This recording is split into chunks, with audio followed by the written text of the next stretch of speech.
Hello friends, welcome to Nandini's creation blogs. আজকে তোমাদের সাথে আরেকটা ভিডিও শেয়ার করছি। এটা বেশ কয়েকদিন বলতে 1 মাস আগের। তো আমরা একটা হায়দ্রাবাদের একটা নতুন জায়গার খোঁজ পেয়েছিলাম, সেইখানেই গিয়েছিলাম ঘুরতে। তো সেই জায়গাটার ভিডিও তোমাদের সাথে শেয়ার করছি।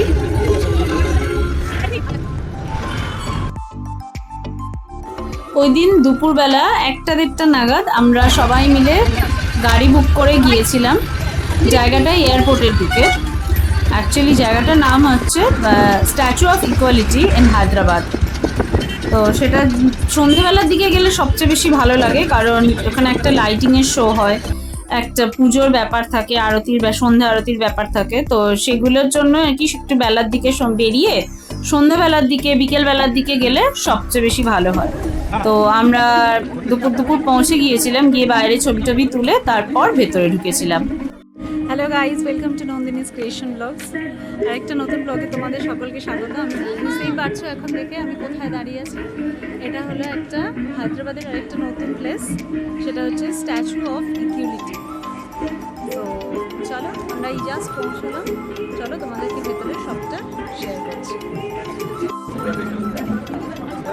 আমরা এই ভেতরে ঢুকলাম। তো ভেতরে ঢুকে আমরা জানতে পারলাম যে এখানে টিকিট কাটার ব্যবস্থাটা অন্যরকম। দেখো, একদম এটিএম এর মতো করে এরকম একটা টিকিট কাটার মেশিন আছে। এখান থেকে শুধুমাত্র যে টিকিটই কাটা যাবে তা নয়, প্রসাদ মানে ভোগ প্রসাদ বা লাড্ডু বা গজা, ওই জাতীয় শুকনো প্রসাদ যেগুলো এখানে সাউথ ইন্ডিয়ান মন্দিরের প্রসাদ হয়, রাভা কেসারি বা বড়া, সমস্ত রকমের প্রসাদের কুপন এখান থেকে এইরকমভাবে এটিএম মেশিনের মধ্যে দিয়ে কাটতে হবে। সরি গাইস, ভেতরে মোবাইল একদমই এলাও নয়। সো মোবাইল জমা দিয়ে আমাদেরকে ভেতরে যেতে হবে। বাইরে থেকে একটু দেখিয়ে দিলাম, ভেতরে মোবাইল নিয়ে ঢোকা এলাও নেই। তাই মোবাইলটা জমা দিয়ে তারপর আমরা ভেতরে ঢুকবো।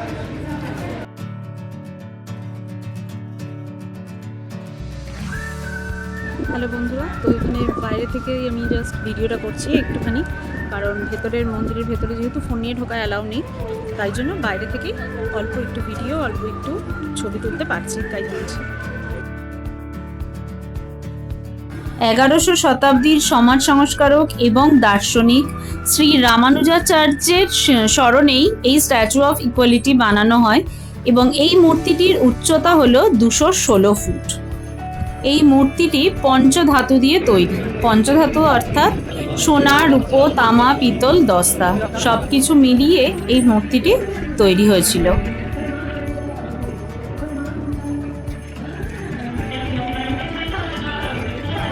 ওখানে বাইরে ঘুরতে ঘুরতে আমরা প্রসাদও পেয়ে গেছিলাম। সাউথের যে কোনো মন্দিরের ভোগ প্রসাদ মানে রাভা কেসারি, এমন একটি খিচুড়ি, এক ধরনের ঝুড়ো সুজির হালুয়া থাকে, আরও অনেক কিছু থাকে। কিন্তু যেহেতু আমরা অনেকটা শেষের দিকে গিয়েছিলাম, তো দুপুরের ভোগ প্রসাদটা ডিস্ট্রিবিউট হয়ে গিয়েছিল। তবু ভগবানের আশীর্বাদে আমরা অল্প কিছু হলেও প্রসাদ পেয়েছিলাম।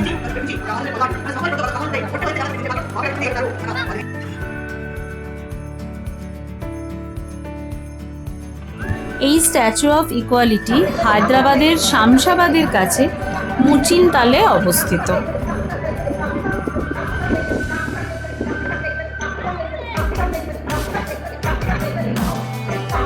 এই স্ট্যাচু অফ ইকুয়ালিটির আসল গল্প আমরা জানতে পারি যখন মন্দিরের ভিতরে আমরা দর্শন করতে যাই।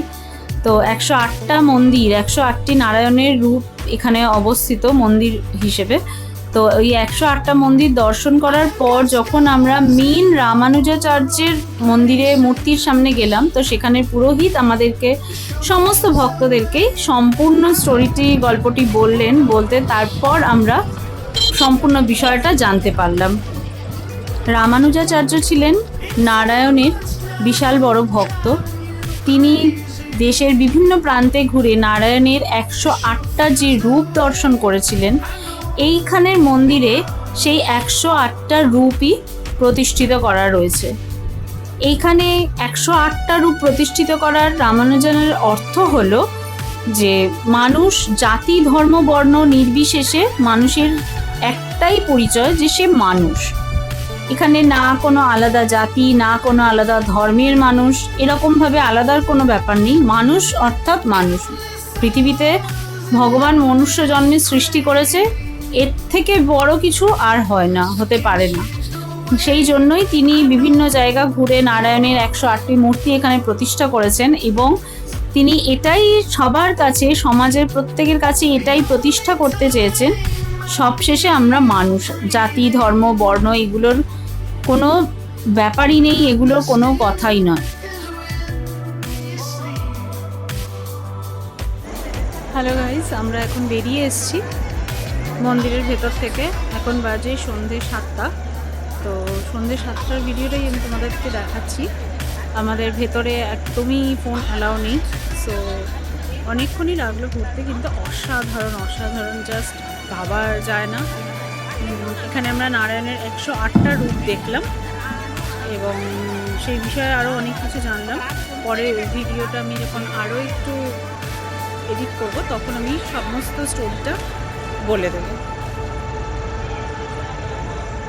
আমরা ওখান থেকে প্রসাদ কিনেছিলাম। প্রসাদের মন্দিরের ভেতরেই প্রসাদের কাউন্টার ছিল। আমরা যখন ভাগে ভাগে মন্দির দেখে দেখে বেরোচ্ছিলাম, এক মন্দির থেকে আরেক মন্দির যাচ্ছিলাম, তার মাঝখানেই প্রসাদের কাউন্টারের একটা আলাদা জায়গা ছিল, এবং সেই এখানে লাড্ডু, বড়া, পুলি বড়া, এখানকার একটা স্পেশাল রাইস, লেমন রাইস, তো এইগুলো সবই আর কি ভাগ ভাগ করে বিক্রি হচ্ছিল।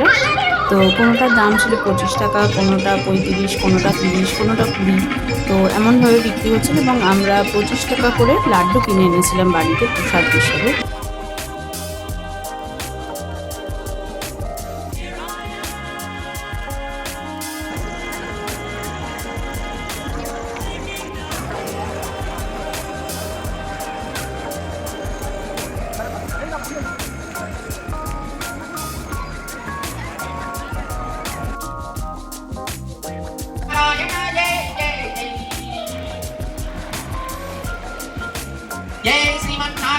এখানে সন্ধ্যেবেলা একটি লাইটিং শো হয়, সেটার জন্য একটা আলাদা টিকিট প্রাইস থাকে। তো সেই টিকিটটা কাটার পর তারপর লাইটিং দেখার এরকম একটা পারমিশনের ব্যাপার থাকে। কিন্তু আমরা ভেতরে বসে যেটুকু দেখলাম বুঝলাম, তাতে সেই টিকিটটা না কাটলেও লেজার শোটা দেখাই যায়, তাতে কোনো অসুবিধার ব্যাপার নেই। এরপর আমরা সেখান থেকে বেরিয়ে 11 নম্বর গেট দিয়ে বেরিয়ে এসে বাসে উঠলাম। আমরা আসার সময় গাড়ি করে গিয়েছিলাম, তো ফেরার সময় এখান থেকে এইভাবে বাস ছাড়ে 1 ঘন্টা অন্তর, সেই বাসে করে আমরা ফিরেছিলাম। আমরা ওখান থেকে বেরিয়ে বাসে করে এসে আমরা এলবি নগরের কাছে একটু রেস্টুরেন্টে ঢুকেছিলাম। এই রেস্টুরেন্টের খোঁজ আমি আগেও দিয়েছিলাম আমাদের অ্যানিভার্সারির একটা ভিডিও যখন আমি পোস্ট করেছিলাম, সেই ভিডিওতেও আমি এই রেস্টুরেন্টের কথা বলেছিলাম। তো আবারও আমরা ওই দিনকে সবাই মিলে ফিরে এই রেস্টুরেন্টেই ডিনার করতে গিয়েছিলাম। ডিনার করে তারপর সবাই মিলে একসঙ্গে ফিরেছিলাম। এই রেস্টুরেন্টের অ্যাম্বিয়েন্সটা এত ভালো লাগে, ভীষণ সুন্দর, একটা ফ্যামিলিয়ার ব্যাপার থাকে, একটা ফ্রেন্ডলি ব্যাপার থাকে, পার্টি সমস্ত কিছুরই একটা আলাদা ইমেজ থাকে, একটা আলাদা ফাংশন আছে, আলাদা স্পেস আছে, আলাদা জায়গা আছে। তো সেখানেই আমরা ডিনার কমপ্লিট করে তারপর বাড়ি ফিরেছিলাম।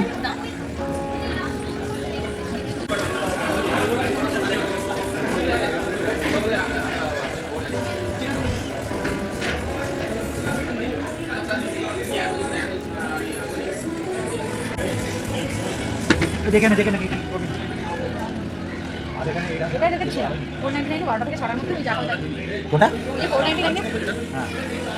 আমরা গিয়েছিলাম এলবি নগরের কাছে One Lodge Bar and Kitchen রেস্টুরেন্টে।